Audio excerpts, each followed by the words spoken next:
Hello everyone, Dan here from the Next Issue Podcast. On today's video, we'll be doing a review for The Last of Us Season 2, Episode 3. I actually don't even know the name of this episode yet. Like it just finished and HBO didn't have something on there.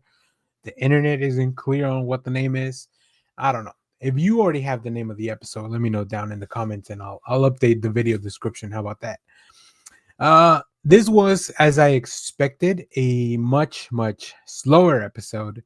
When you're dealing with television, you sometimes have the length to change the pace, right? Episode 2 was very intense. A lot of big things happened, but you can't just keep that up. There's no way you could just do like high intensity episode after high intensity episode. You have to let things breathe. You have to give the story a chance to uh you have to let the audience give the audience a chance to think about everything that's happening, and then also start setting up everything that will happen in the upcoming stuff, right? And that's what we have here exactly. It is very interesting. It is very well performed. Like I said, it is probably not the most exciting episode of The Last of Us, but there's some very interesting stuff. They really have. I even had to pull out a map to see where things were located in the real world and how things could happen in the show. And then, of course, there's a lot of getting things out in the open, a lot of mourning, a lot of loss, and a lot of recovery. Um, so, yeah, if you're looking for a high octane, intense, full of twists and turns and reveals and big things happening like last week, this one's not that. And that's not usually how television works. So let's get into the spoilers. How about that? We'll talk about everything that happened in The Last of Us Season 2, Episode 3, name, whatever. I don't know. Still don't know. All right. So we begin with Tommy. He's cleaning Joel's body. He's in their makeshift morgue for the town. So this tells me that obviously the group got back to the town, and now they've said, Joel's there, Tommy's there. We see kind of his reaction, and he's Tommy's got a lot going on, obviously, as being one of the leaders of the town, but he's also got to take some time to mourn and grieve his brother. Then we cut to Ellie in the hospital, who's still suffering from the effects of having to witness something so horrible, like what we saw in there. So then we hop 3 months later. The town still rebuilding. They still have a lot to go through, like reinforce the walls, put everything back up. But we do see that Ellie's in the hospital. She's almost ready to get out of there. She's ready to leave. The doctor just says she has to talk to one more person, and of course that person is Gail, because in this world, in this community, they wouldn't just let somebody go out back into the world that is not in the right mind, right? That would just be dangerous for the community. That makes sense. But Ellie's pretty good at compartmentalizing and putting on a brave front. So I think Gail knows, right? Gail can tell that it's all a facade that Ellie's trying to maintain that she's okay and she's fine.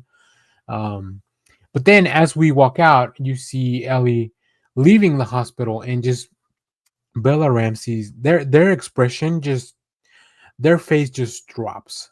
So Ellie's expression just changes, and it is just really well done. Like it really tells you everything you needed to know about Ellie's true state of mind. So Ellie goes back home. She takes the time to walk in through everything, which is interesting if you watch the behind the scenes at the end of the show, which they're usually pretty long. Like the show has like 14 minutes usually after the show's over, uh, where you get the credits and the next week, and then of course the behind the scenes. So they really pack a lot into those. But yeah, they talk about how they actually had to build the house, Joel's house. We saw where Ellie was staying in the garage, and we saw. I think we saw the like a living room part of it when Dina came by the first time, but Ellie has to actually walk through the whole thing.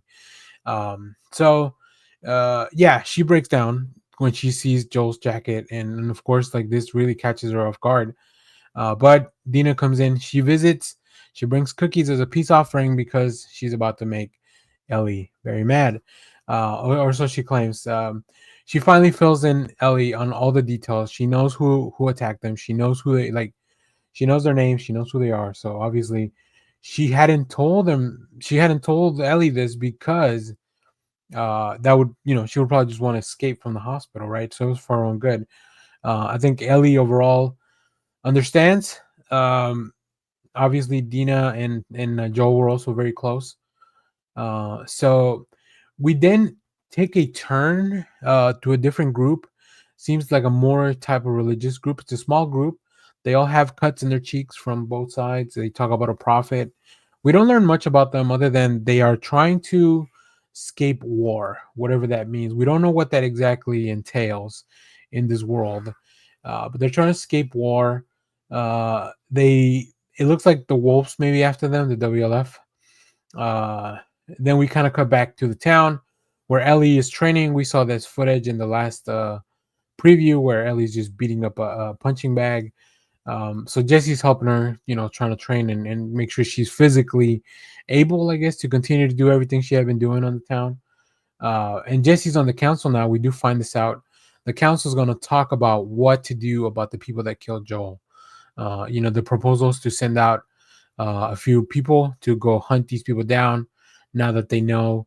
Um, Ellie also meets with Tommy about this before the council meeting.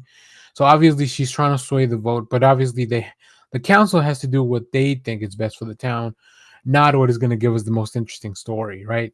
Because I think the most interesting story would be that, yeah, the town sets up a group of their most able body fighters and sends them out for revenge or justice or whatever. So at the council meeting, a few people talk about this. Of course, a lot of people are kind of against the idea of sending people out to hunt some, to start trouble, really, because that's all it's going to lead to, right? Looking for revenge could just, they don't really know anything about this, the enemy, the WLF. We don't really know anything other than what Eugene might have told some people at some point, which I'm wondering. We'll probably see that. I think we'll probably see that flashback at some point. Um, but yeah, Seth speaks up for revenge actually, which is surprising. That he's kind of on Ellie's side after everything that happened at the New Year's party, but ultimately, even after Ellie's very eloquent speech that she wrote down and she was very calm and collected about it, she voted no. The council votes no, 8-3. So we know that, probably Tommy, Maria, and Jesse might have been on Ellie's side. That's the, those are the people in the council that I feel would vote for this. So Ellie, of course, then prepares to do something stupid. Unfortunately, Dina, who is more level-headed, arrives and she actually has a plan. She has supplies. Seth helps them get out of the town, with the horse, with Shimmer, the horse, and all the supplies that they need. So we get this very emotional scene of Ellie stopping by Joel's grave to visit, because that's the first time she had visited after getting out of the hospital. And then we follow Ellie and Dina. So this was a very slow paced episode there.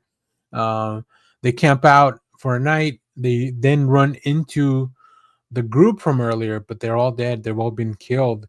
We can tell, Ellie can tell that it was done by a militia because they have, like, she mentioned something about different caliber bullets. So obviously, if it was more organized group like Fedra, they would probably have a more standard issued, weapons and stuff, instead of maybe just whatever they can find. Danny Ramirez, I forget the name of his character, but Danny Ramirez, who is part of Abby's group and the WLF, as they get to Seattle, he's kind of the lookout, and then we see the WLF moving, and they are moving heavy. Like they have almost kind of like a tank. They have big cars, and they of course have a lot of people as part of their militia, their army, their group, whatever you want to call it. So it's not looking good for just Ellie and Dina to take on all these people. It's going to be very interesting, and I think that's going to drive the crux of this, right? Like, I don't think, and I did look it up. Wyoming, which is where the town is about 1,000 miles from Seattle. So on a horseback, it probably took maybe a couple of days to get there. Um, but yeah, um, they're not. There's no way that Ellie and Abby, that Ellie and Dina, however much plot armor, being the protagonist of this show, could provide them, there's no way that they can take on the WLF as it is right now. So they're gonna have to do something. Something else is gonna happen, and that's what this episode is doing, right? It's setting that up. It's putting that in your mind that this is gonna take a lot longer. We're not just gonna get revenge on Abby immediately.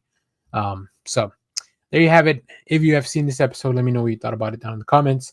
Let me know if you found the name of this episode. I'll probably, like I said, I'll keep looking, but I'm sure by the time this goes actually up and live, hopefully I have found the name. As always, thank you for watching, everyone. Remember to share, like, subscribe, and hit the bell so you know when we go live. That is most Saturdays, 10 a.m. Central Standard Time. And stay tuned. We have more comic reviews, trailer reactions, TV recaps, all that fun stuff here in the channel. Thanks for watching, everyone. Bye-bye.